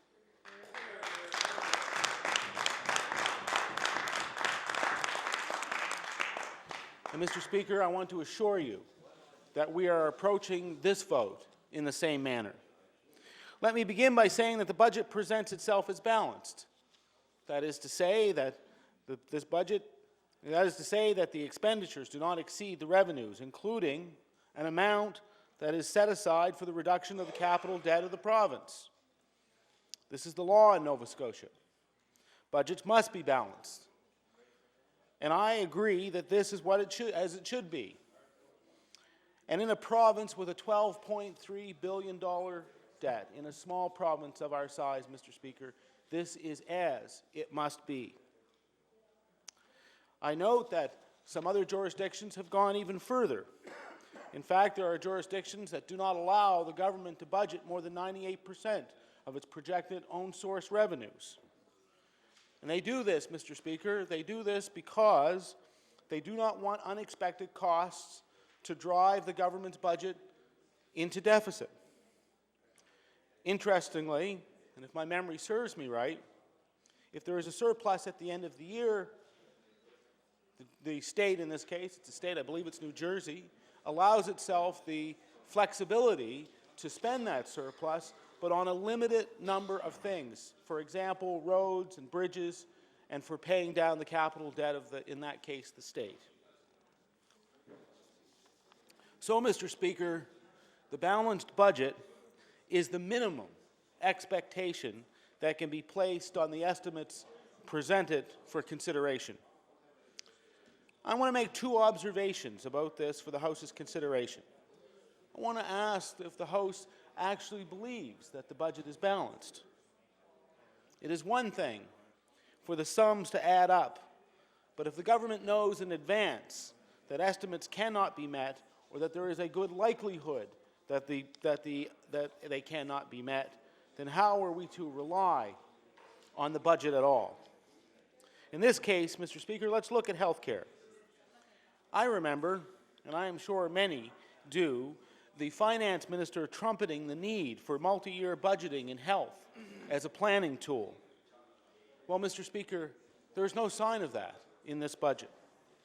The budget delivered by the finance minister says the following. Healthcare spending has increased by over 8% per year over the past decade.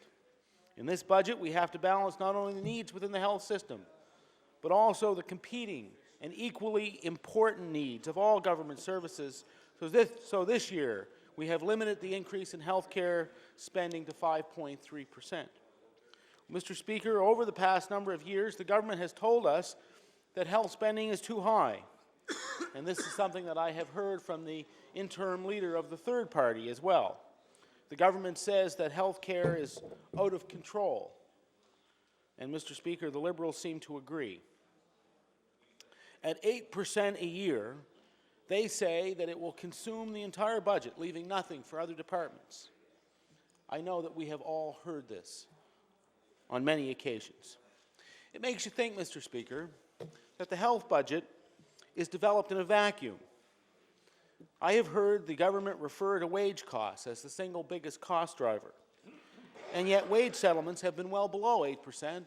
In fact, Mr. Speaker, they have been well below the 5.3% that is proposed in this budget. The major cost driver, Mr. Speaker, is not wage settlements. The major cost driver is the demand for health care service. Between 2001 and 2005, the seniors population in this province increased by 4.7% to 133,571 individuals. By the year 2026, the seniors population will rise to 247,000 souls, or 26% of the total population. Building healthcare capacity, particularly those associated with the aging demographic, is our biggest challenge. Long-term care, home care, palliative care, drug coverage, all of these will face major expansion, not in the distant future, Mr. Speaker, in the immediate future. Mr. Speaker, these people will show up at hospitals, as they are now. And that is why we are having code purples, and that is why emergency rooms are overcrowded, and that is why we find patients sleeping in hallways, and Mr. Speaker, that is why there are unacceptably long waits for surgery. And Mr. Speaker, we can't wish it away, no matter how much you'd like to, and you can't dismiss it with a single line in a budget speech. Let us look at the prescription drug Avastin as an example. The choice is whether that drug will be available to everyone for whom it is prescribed because it sustains their life, or whether it will only be available to those who can afford it. That is a fundamental question about health care spending. What health care will be available on the basis of need, and what health care will only be available on the basis of one's pocketbook? And those who support the Medicare system understand how important it is that this money is well spent. There's more to be said about health care, about the increases in the pharmacare premiums and the co-pays, and I have explained to the minister in estimates how this will actually increase the stress on the system by increasing the number of doctor's visits, by increasing the number of visits to emergency rooms, by increasing the length of stays as a result of urgent treatment in hospital because of self-rationing of medication.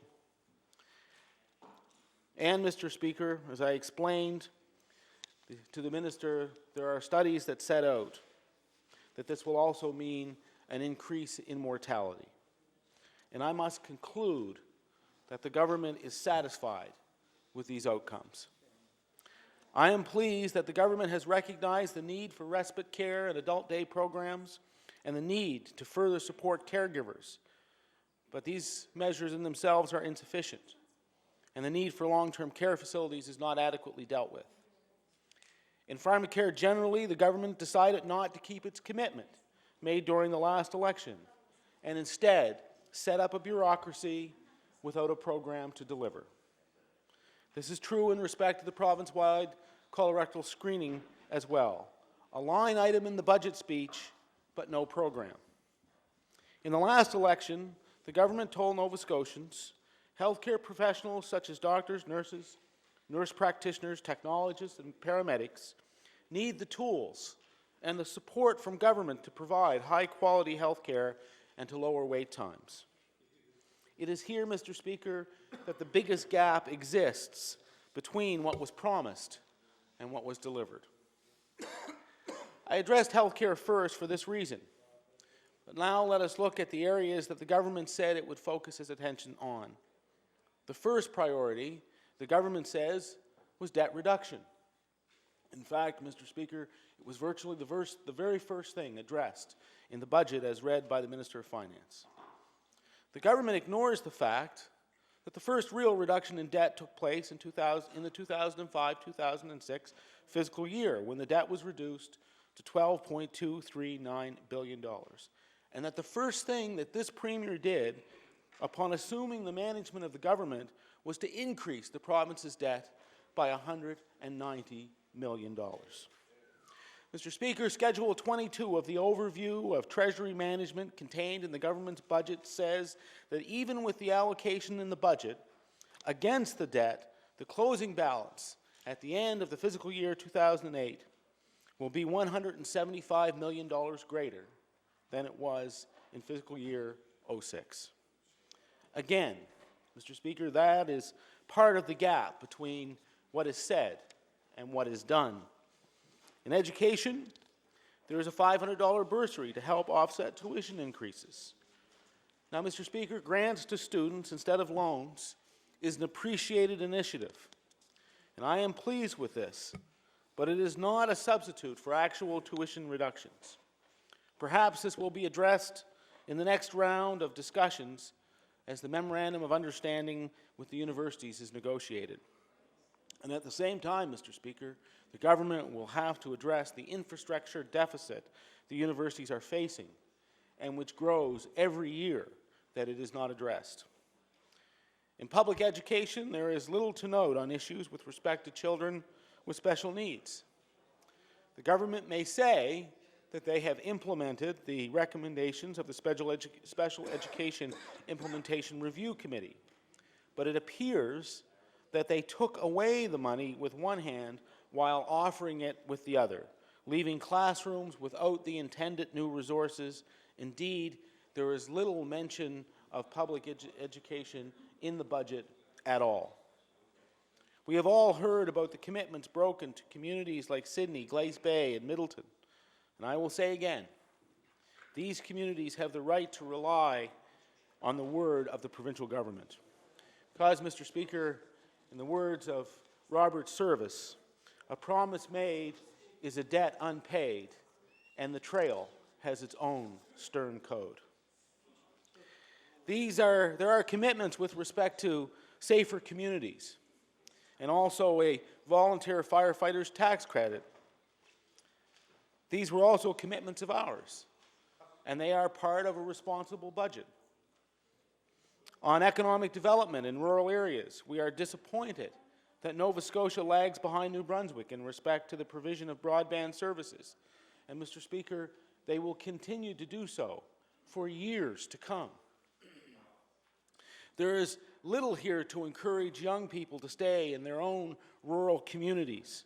It does not address the access to capital difficulties for young farmers or fishermen, nor does it address the challenges that exist in these industries, which remain the backbone of the rural economy.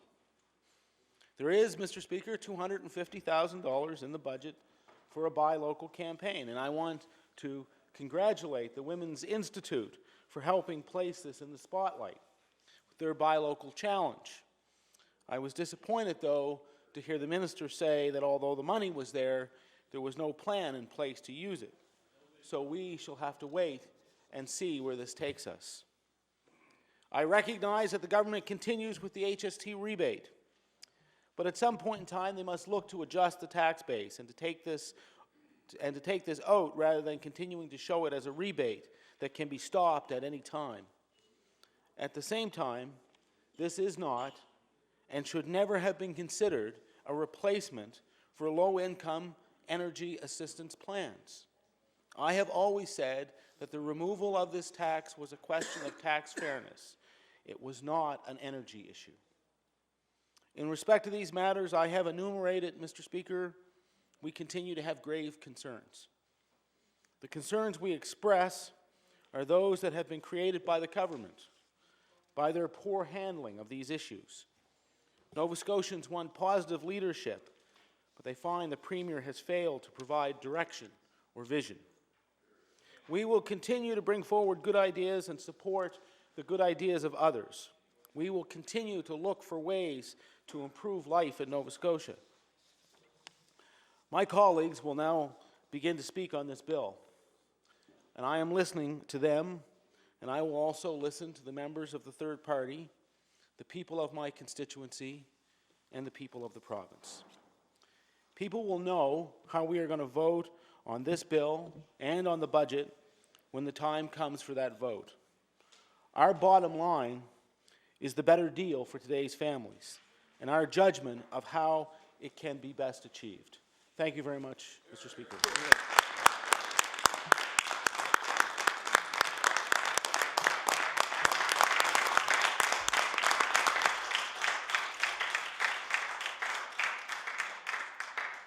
The honourable member for Halifax Clayton Park. Thank you very much, Mr. Speaker, and I'm pleased to rise today to speak to the Financial Measures Act for this year and to look at a number of the provisions that are included in that.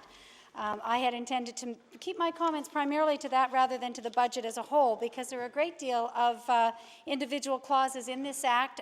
Traditionally, and we've seen over the years, that Financial Measures Act can contain many things, often even unrelated to the budget. But I feel that this year the items are very much linked to the initiatives that we've seen in the budget for this year, and I didn't see any surprises as we went through. It does act as an omnibus bill, so it's important for members of the legislature to look very carefully and see what exactly has been included, because once passed, it becomes legislation. Mr. Speaker, there are a number of initiatives which we support in the budget and strongly have advocated for. One of them has been the post-secondary graduate tax credit, which has been extended in this act from $1,000 to $2,000, although I should mention that that does not come into effect until the following year, until 2008.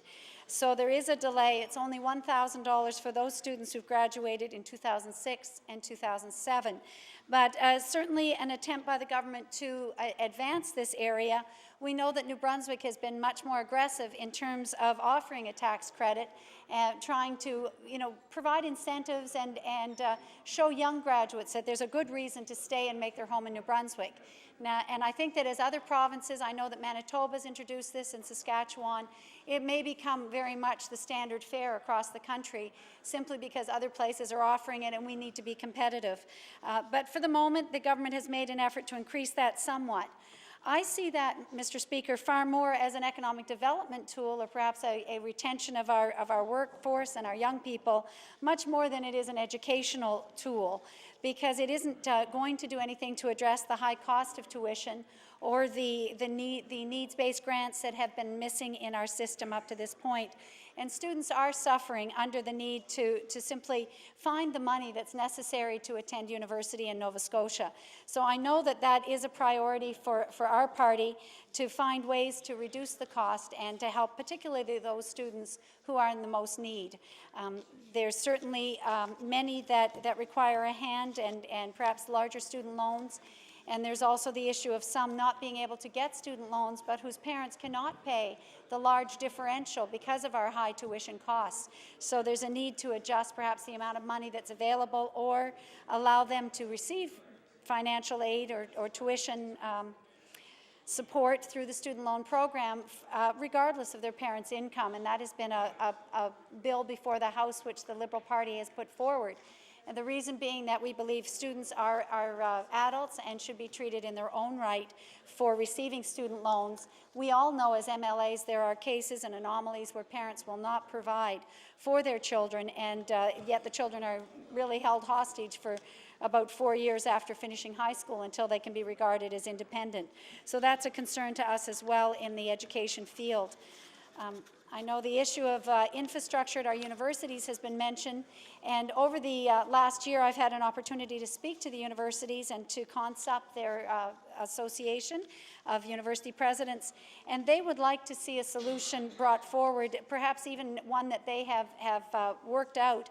I believe the universities, particularly Dalhousie, has spearheaded this, saying that they could leverage a lot of loan money based on their capital assets if in fact the government would just give them some funds to start off a plan to perhaps if there was $10 million, for example, in a fund, they could leverage another $90 million and actually have a significant fund to improve the universities. And that would be a made in Nova Scotia solution. And Mr. Speaker, I do think we need to work with the stakeholders and try and use their best efforts to find other ways other than direct financial, complete financial assistance from the government, because we have found that the competing needs of infrastructure at the universities and the needs of students have made it very difficult for us to meet both of those needs at the same time. So I do ask that be considered, and perhaps the Minister of Finance, or not Finance, but Education, will consider again talking to the universities about one of their own solutions, which I think could work in this situation. Mr. Speaker, there's another tax credit in this Financial Measures Act for the volunteer firefighters. Now, this is a bill that our member from Clare had introduced some time ago to the legislature.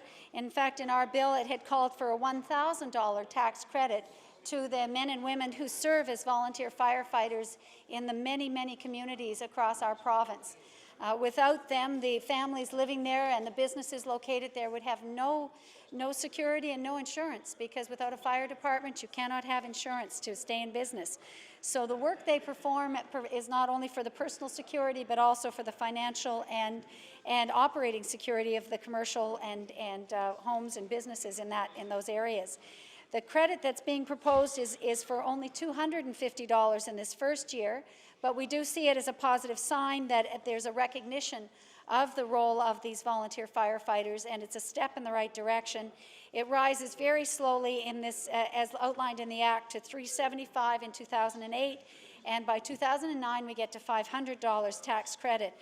So while I support the initiative, and I am very pleased that there's a recognition of the work of the volunteer firefighters, we would like to see that increased, certainly perhaps even quicker than it is, because we did believe that with a tax credit of $1,000, it's still only a small amount of money back in the pockets of those people who give so much of their own time, often even their own money, towards training and being an active member of a volunteer fire department. And that's what the tax credit, after all, is intended to do, is recognize their own financial contribution to that very important role in our communities. Mr. Speaker, there's a section in there around the Foreign Convention and Tour Incentive Program, and I'd like to speak about that for a little while. The minister's press release made it quite clear. This is nothing that this is not an expansion or a good addition to our tourism industry. What it is doing is trying to backfill or restore something that was removed by the federal government. And in the fall, the federal government canned and totally wiped out the visitor rebate program that had been in place forever in Canada.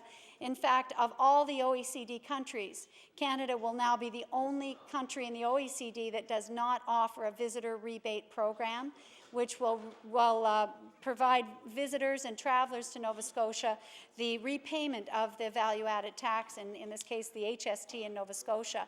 That was taken out. The government said that there was very little take-up on that and that the cost to administer it was too great. But we heard a great outcry from our tourism industry, and particularly from the convention and cruise industry and the tour industry, the coach tours. And the Minister of Tourism would understand that, and I see him agreeing with me, there was a large outcry. And it hurt that industry, particularly here in Atlantic Canada, Mr. Speaker, because here in Atlantic Canada, it's not just the 6% that we're talking about, which is the GST. We have a blended tax. So now our tour and cruise and coach operators would have to charge American or overseas visitors 14% higher than they had been charging in recent years. And that would really devastate our industry here in the 3 provinces that are under the HST guidelines. So it was recognized immediately that that was causing harm. They had to speak very loudly at parliamentary committees and bring all the force of the Canadian tourism industry to bear in order to get the federal government and our federal Tories to change their tact on that. And it's worth mentioning, Mr. Speaker, that really in the House of Commons, our own Premier was quoted as saying that the rebate was not the reason people come to Nova Scotia and was not a big deal. Now, I realize he was, after some discussion with others, he did retract that and recognize that it has a very strong and harmful impact on what for us is a big industry, bringing in literally hundreds of millions of dollars and employing many, many people. But at the same time, I am glad that the government now is fully aware of the impact of the visitor rebate program having been lost, and again has made this motion in the Financial Measures Act to include a foreign convention and tour incentive program. It still means, though, that Canada has no program in place for individual travelers who cross the border and choose to shop in Canada or travel and stay in hotels here in Canada. If you're an individual and if you're not on a tour and you come in on your own with your family to travel, you're not able to recoup that money that you have put out in our 14% tax. And I believe that is harmful to the industry and could harm a lot of our small retail businesses as well. And I would suggest, Mr. Speaker, if the take-up on the visitor rebate program was small, perhaps it's because the government did not publicize it, did not make it well known, or didn't make it an easy program to access. And in addition, Mr. Speaker, there's another Canadian solution, and that is that the industry themselves have offered to manage that rebate program on behalf of government. This happens in quite a number of the OECD countries, that the rebate program is contracted out or given to another agency to actually take care of the administrative side of that, so that it wouldn't cost $78 million at our revenue center in Summerside.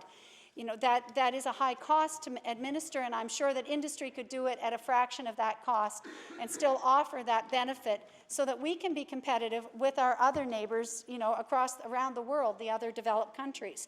It's an important point, and I think it needs to be stressed here that Nova Scotia could take a leadership role in suggesting that industry take over that function, because they have offered to do so on a national level.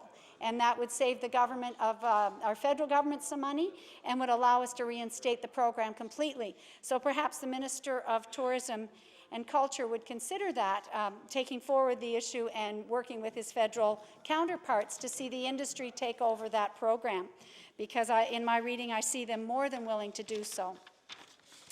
Everybody is certainly aware of the struggles of the tourism industry, so this comes as quite a blow at this point in time. The government, a number of years ago, in I believe 2003, set a goal, and we like to see goals and targets. The target was to double the number of tourists that we receive here in Nova Scotia by 2013. And I really believe the government should revisit that goal.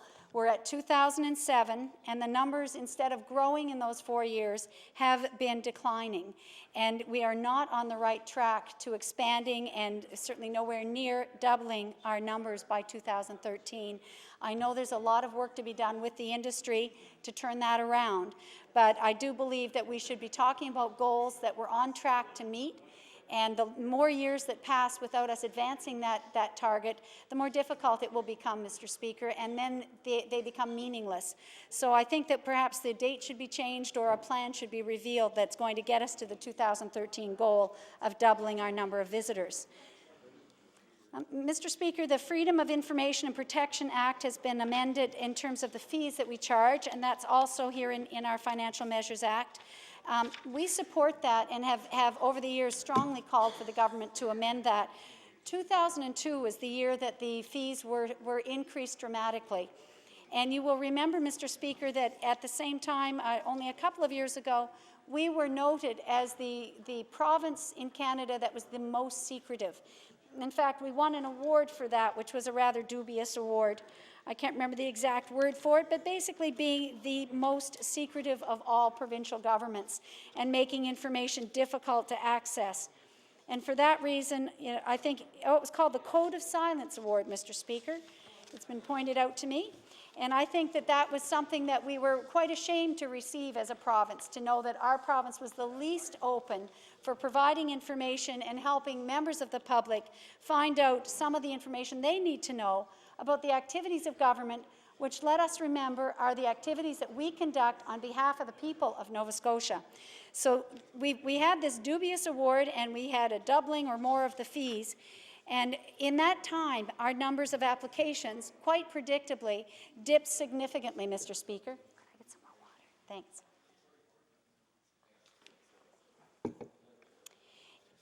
In 2002, we received 1,037 requests for information.